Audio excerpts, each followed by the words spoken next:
purpose of the recording of this meeting, I am Councillor Lauren Strange, and as presiding member, I declare this meeting of the Shire of Serpentine Jarrahdale Audit Risk and Governance Committee open at 5:30 p.m. and welcome fellow councillors, committee members and staff.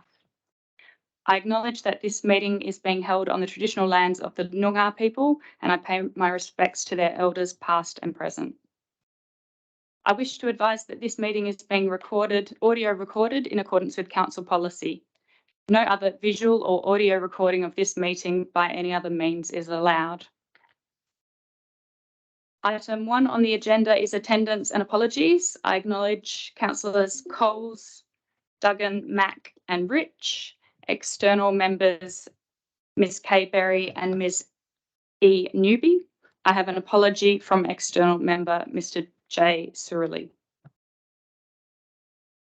Item 2 is public question time.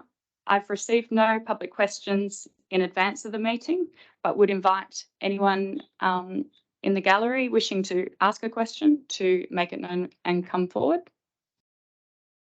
Mrs Bond.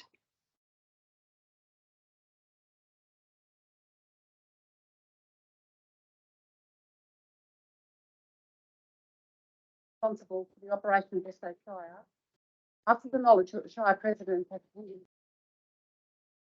not knowing anything about it, OCN 15.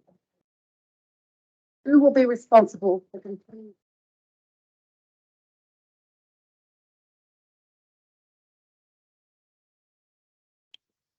Madam President, I'm happy to take that question on notice if you like. Thank you. That question will be taken on notice and you will be advised in accordance with council policy. I know officers are responding to that. Thank you, Mrs Bond.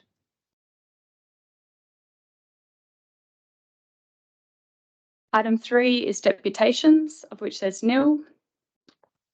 Item 4, declaration of committee members and officers' interest. I have one external member, Ms Kay Berry, has declared a financial interest in item 6.1, payroll and leave management audit.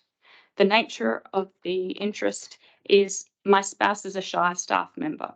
Ms Berry will leave the meeting while this item is discussed. Item 5 is receipt of minutes or reports and consideration of adoption of recommendations from committee meetings held since the previous council meetings. 5.1, minutes of previous audit risk and governance committee meetings. 5.1.1, audit risk and governance committee meeting held on 13 February 2023. Is there anyone that will move minutes for that? Thanks, Ms Newby. Seconded. Thank you, Councillor Duggan. Anyone opposed? Item is carried unanimously. Item 5.1.2, Special Audit Risk and Governance Committee meeting held on 8th of May 2023. Can I have a mover for these minutes? Thank you, Councillor Rich. Second, thank you, Ms Berry. Anyone opposed? Item is carried unanimously. Item 6, reports for consideration. 6.1, payroll and leave management audit. Are there any questions in relation to this one? Just one question, and it just regards the report doesn't actually mention on page 5. It's included in the scope, and what this is about is that employees paid in accordance with payroll policies and procedures. You're probably well aware that lots of companies have been underpaying staff for varying reasons, and it's not because they did it deliberately, it's just that the awards, etc., are very complicated. And I just wondered, because it's not clear in the way they've reported, whether that was considered in it. I believe it's part of the scope because of the way it's worded, but it wasn't clear in the report. I'll ask the CEO to respond. Madam President, Madam Presiding Member, I might ask for assistance from the Director of Corporate Services or the Manager of Governance to help answer that question. In the absence of the auditor themselves being here, I couldn't answer with confidence. I would need to take that on notice.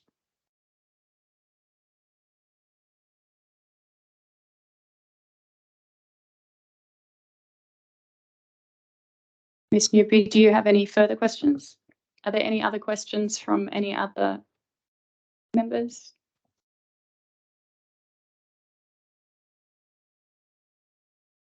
Is there someone happy to move the officer's recommendation?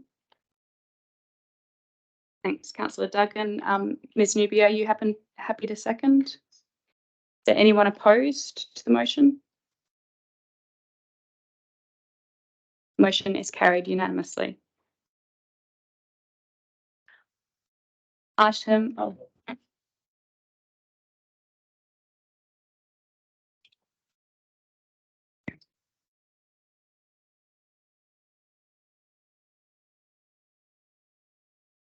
Ms Berry, the officer's recommendation was agreed unanimously.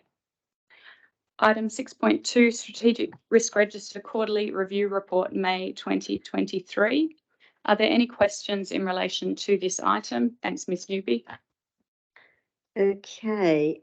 Under risk, I'll go through this one. I do struggle with reading this, even though I put it on A3, but that's okay. It's just my eyesight. My arms aren't long enough. Risk number 2, obviously this is a priority because it's a high risk. And I noticed that we've pushed out, we've put in to June 2024, and this is about with the contractors and the shortfall, but this is a common action that we've got with developing the employee value intake. And I just wondered if the council had considered other ways to try and obtain and retain staff, and just I just thought of a couple of things that could be done, like an effective apprenticeship system to supplying some housing. It might be a land and housing partnership with the state government, those type of things, to consider those as part of the actions that could assist with trying to attract this and retain the quality workforce. It's my understanding that there are a number of those. I'll pass over to the CEO to respond to your question. Thank you, Madam Presiding Member, and thanks for the question.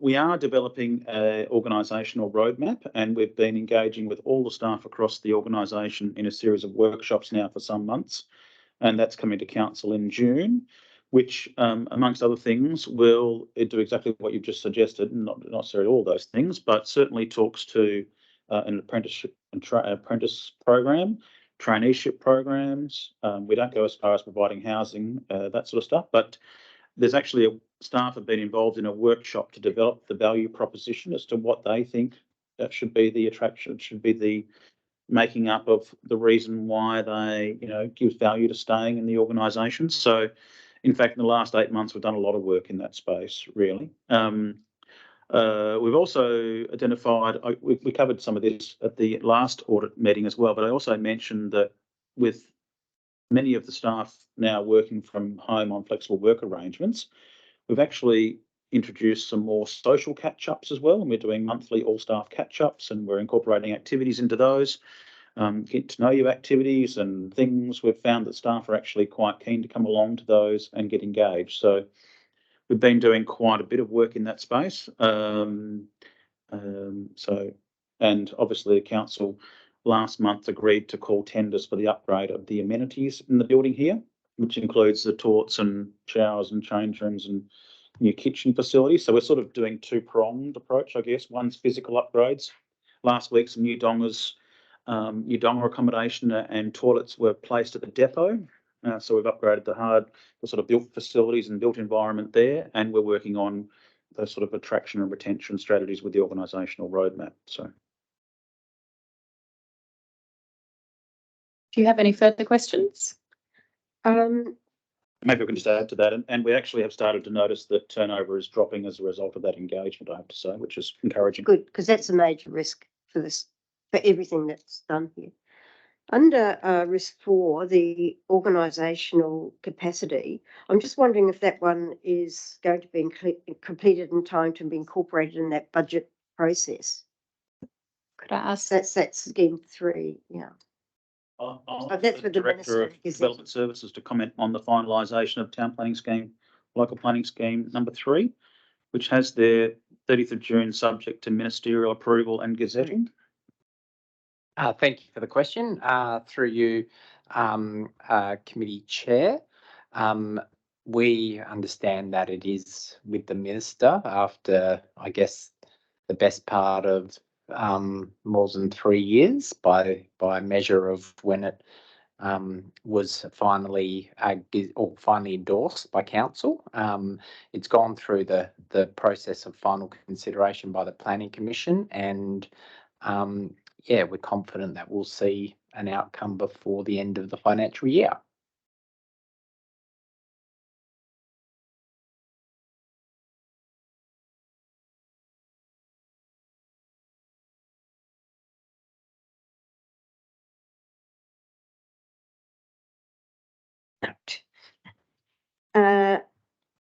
Risk 9 was this partnership, and I'm just wondering why the 2023 local government election is a factor. Risk 9. I'd ask that the CEO respond to the question. It was in the bulk of the. It wasn't actually on that report. It was on. It was in the written. Yes, it was action 4. Consider membership. Discussions are underway. If you look on page, what's this? Yeah, page 20. I just wondered why it was subject to that. We've had some initial discussions about becoming part of the Southeast Corridor Councils Alliance, SECA they call themselves.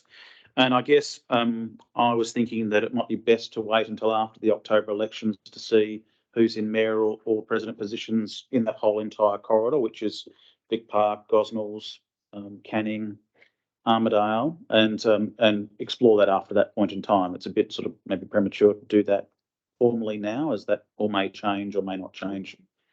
That's why that's there. Any further questions? Yeah. Sorry, yes, I see. Risk 11, which is the community engagement, number 3.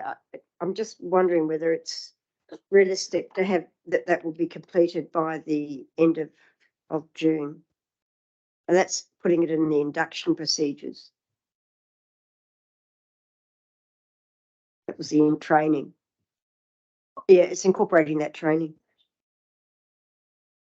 I don't know if the Director of Community Engagement wants to add anything to this, but we have actually reviewed our induction process, and staff have been undertaking IAP2 training across the organisation. And I think that review of the induction program is ongoing there. So I don't know whether the Director wants to add anything more to that. Just further to that, we're looking at introducing a online module as part of staff induction. So similar to Code of Conduct, Work Health and Safety modules, just looking at implementing a short module that new starters will complete as part of their induction, just so that they're familiar with our community engagement policies, our approach, who they can go to internally to get support for engagement projects, whether it's infrastructure, policy reviews and so forth. You're confident that June is an appropriate date for completion? Yes, for the module. So then obviously the implementation of that will be ongoing as part of all new starters induction.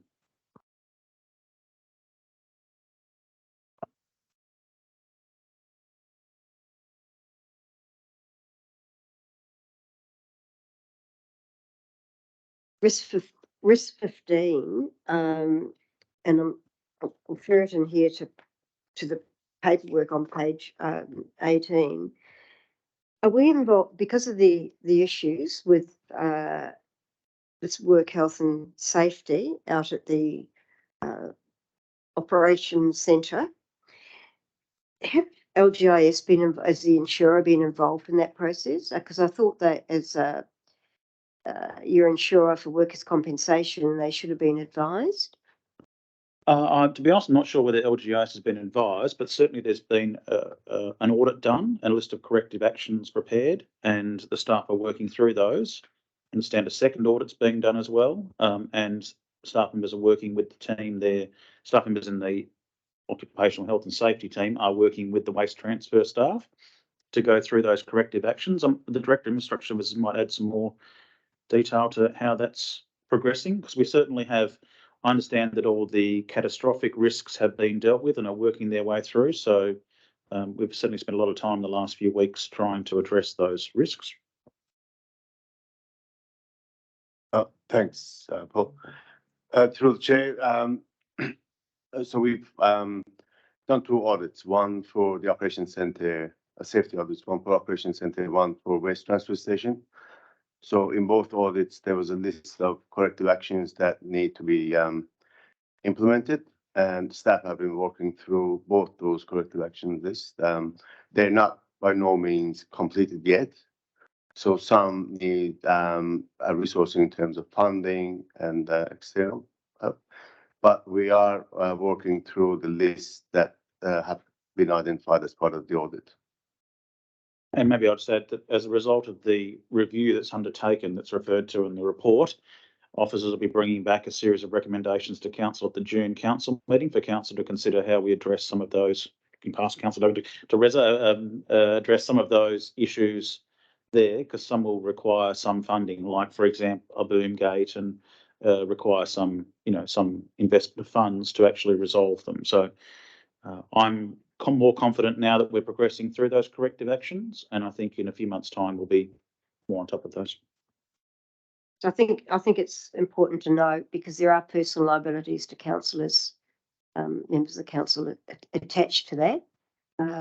If we can't show that we're working through it pretty quickly, because it did not sound good. Last one. The bushfire management risk 6 action 20, and I think again I read it in here. I was sort of looking at side by side. I think it's written in here. It's on page 21. Yes, 21. Of the report. I wasn't quite sure how I was to read this. I wasn't sure whether that the business case is to be presented, or it was presented at that meeting on the 17th of April.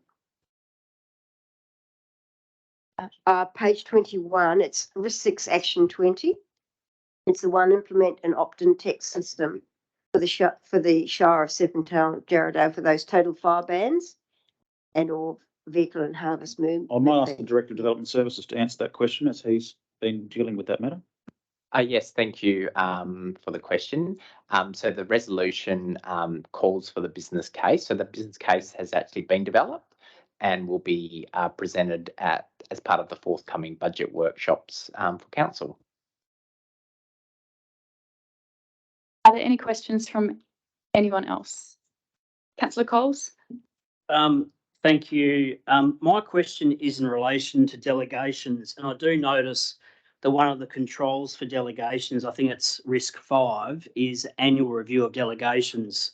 And I notice a couple of things that have happened recently where delegations potentially could cause some concerns. What's the thought on whether it needs to be more than once a year, or is the staff happy with an annual delegation review, or do all delegations need to be reviewed, or is the staff happy with the delegation at the moment, considering something has happened where the CEO was not aware of that? I might ask the Director of Corporate Services to start by answering the question, and I'm happy to add some more to that.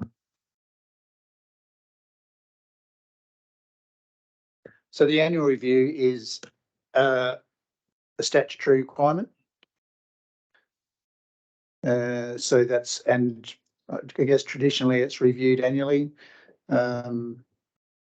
To date, officers have followed the delegations, the policies, the Act. If council would like a particular delegation review, that could be requested. If I could just add to that, I think if there was instances arose that warranted review of particular delegations, that would be an appropriate thing to do as and when they arose up. But a more broader review, I think the annual review sort of covers that generally for staff at this point in time. And if I can, through the chair, those delegations that we have, I would imagine there would be a standard across local government agencies or authorities, I should say, LGA, local government authorities, not agencies, in Western Australia, and Walgra and others would be involved in that. Do we benchmark our delegations against other local governments? I'll ask the manager of governance to answer the question. Yeah, sure. So, short answer is yes. In approximately 2020, around that time, since I started, there was an overhaul of our delegations. The delegations had hundreds of changes to them, and we actually took it through this particular committee on the way through. That overhaul involved looking at the delegations for a whole range of local governments, comparing it with the WELGA templated list, comparing it with the listings in the department's guidelines on the topic, and fundamentally changed the operations of a lot of delegations and ensured that delegations were complying with best practice in that regard. The subsequent revisions to delegations in that time have largely focused on just general cleanup, ensuring that recording of delegations is correct, keeping up to date with position descriptions, ensuring that conditions associated with delegations are appropriate and are consistent with council policy and changing legislation. So I would suggest that we have, with that earlier review, conducted a very, very fulsome overhaul. And indeed, the most recent review of delegations, every single staff member who has a delegation was met with as part of that review, and every single delegation was looked at, despite the fact that we'd obviously undertaken that massive review in previous years. And I guess if I can, through the chair, what I'm talking about is the delegation of planning approvals, and that came to the OCM last Monday. So I guess there's flexibility there still for the staff to bring things to council if they want to change delegations, and that's like a flexible beast or flexible moving. Indeed, it's not a once a year only process. If the staff find there's improvements to make in the delegations, we can bring that to council at any time. Yeah, thank you. Or if the council wants to change in their delegations, similarly. Okay, thank you. Are there any further questions?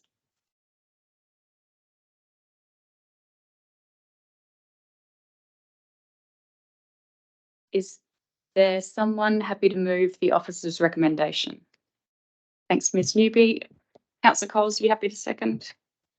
Is there anyone opposed? Motion is carried unanimously. Item 7 is motions of which notice has been given, of which there's nil. Item 8 is urgent business.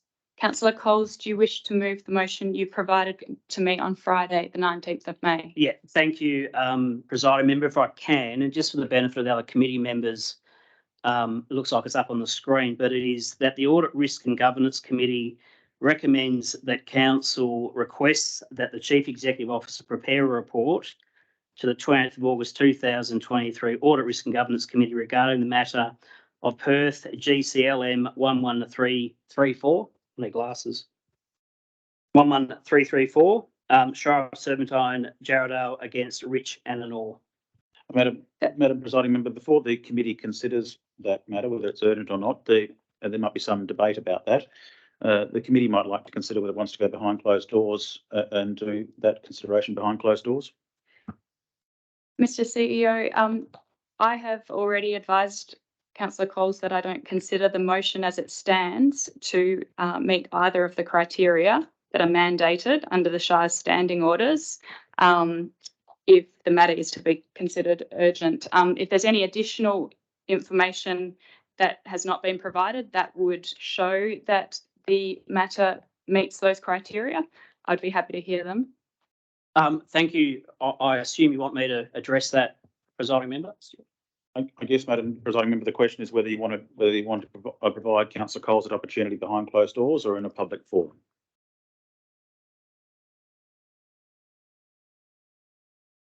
I'm happy to have it. Actually, yes. Is there someone happy to move to have us to consider this behind closed doors? The matter relates to a personal matter. I believe that we are required to treat the matter as confidential.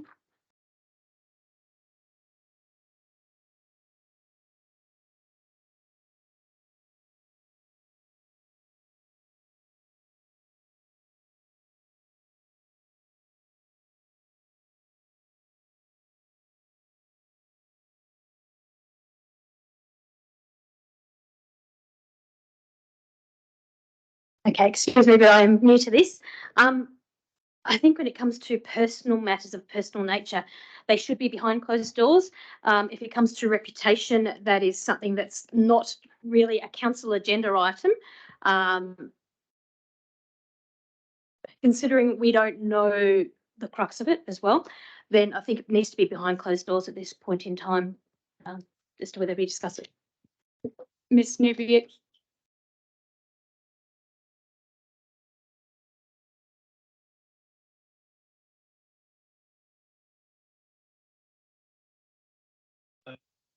Madam Presiding Member, we're fine so far. The mover of the motion is to speak, which has occurred. The not more than 5 minutes, which Ms Berry has not. And the seconder is not to speak, and there's no further debate on the motion. So I would encourage you to put the motion now to a vote about whether the committee moves behind closed doors. thank you, Mr CEO. I'll be putting the matter to go behind closed doors to the vote. All in favour?